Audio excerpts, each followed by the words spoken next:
Most every leader I've ever coached at the top of an organization has had a blind spot they couldn't see. Not a flaw, not a weakness, a blind spot. And the higher they climbed, the more dangerous that blind spot became. Because at the top, fewer people are willing to tell you the truth. So let me ask you directly, what's your leadership performance gap? Come on, everybody has one. The question isn't whether you have a performance gap. The question is, can you actually see it? Because leadership gaps rarely show up where leaders expect them to. Sometimes the gap is performance, sometimes communication, sometimes trust, sometimes potential. And in my experience coaching senior leaders, there are 4 types of leaders who benefit the most from closing the leadership performance gap. Today, we're going to look at each one. Let's press pause for a moment, because before we go any further, I want to make sure we're working from the same definition. The rest of what we're going to talk about today only works if we're aligned on this.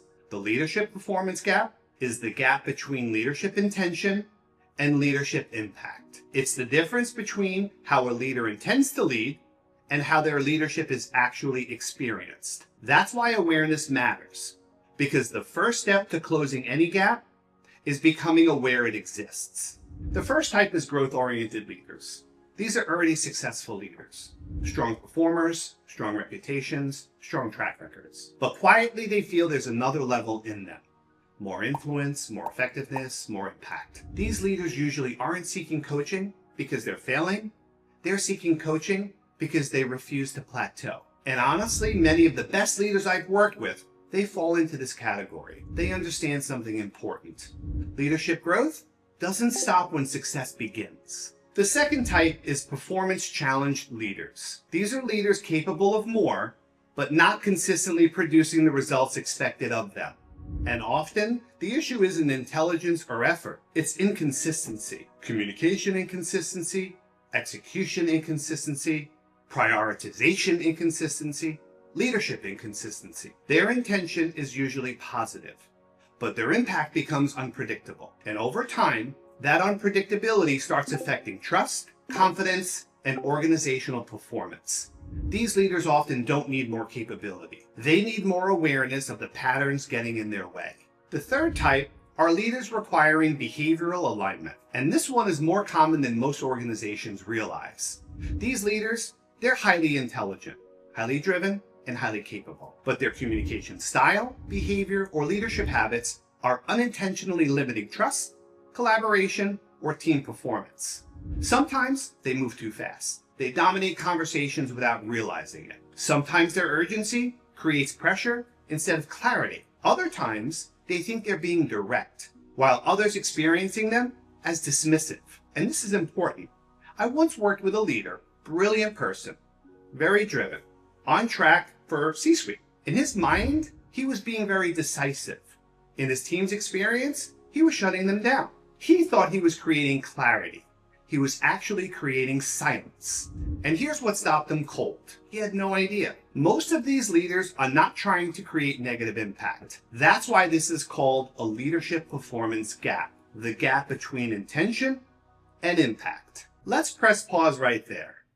Because here's what most leaders misunderstand about leadership gaps. The gap usually is not about capability. Most senior leaders, they're highly capable. The gap is awareness.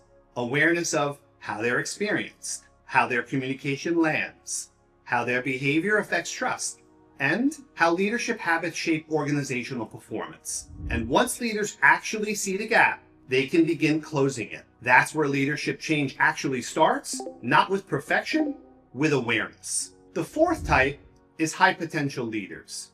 These are emerging leaders preparing for larger responsibility, greater visibility, and greater organizational influence. And here's the reality. What helps someone succeed at one level often isn't enough for the next level. The expectations change. Influence matters more, executive presence matters more, communication matters more, and stakeholder management matters more. And the leaders who recognize that early, they accelerate their growth dramatically, because leadership development is much easier before ineffective habits become deeply ingrained. Now here's what's important. You may recognize yourself in more than one of these. Most leaders do. But here's the truth. You can't close every gap at once.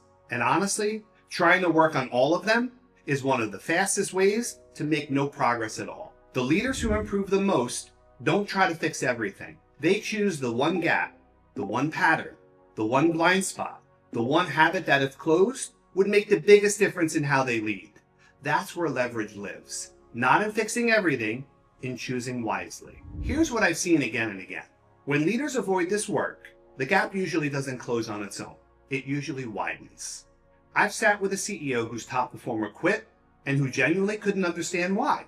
I've coached a senior executive who learned in their 360 review that their team had stopped bringing them bad news 2 years earlier. 2 years. The cost of the gap is rarely loud. It's quiet. It compounds. And by the time it's visible, it's expensive to close. The cost isn't always immediately visible, but it's always real. So let me ask you 3 questions. Look inward. Which of these leadership gaps exist in you right now? Look outward. If your team, peers, or stakeholders answered honestly, what would they say is your biggest gap? Look forward. Of all the gaps you might have, which one, if closed, would make the biggest difference in how you lead? Every leader has a gap. The leaders who improve the most are usually not the smartest in the room. They're the leaders most willing to see themselves clearly, because leadership performance improves when awareness increases. And here's what I've learned after coaching leaders at the top. The leaders who close their gap don't become different people. They become more of who they were already, with less distortion between intention and impact. That's not personality change. That's leadership maturity. And the question isn't whether you'll close your gap.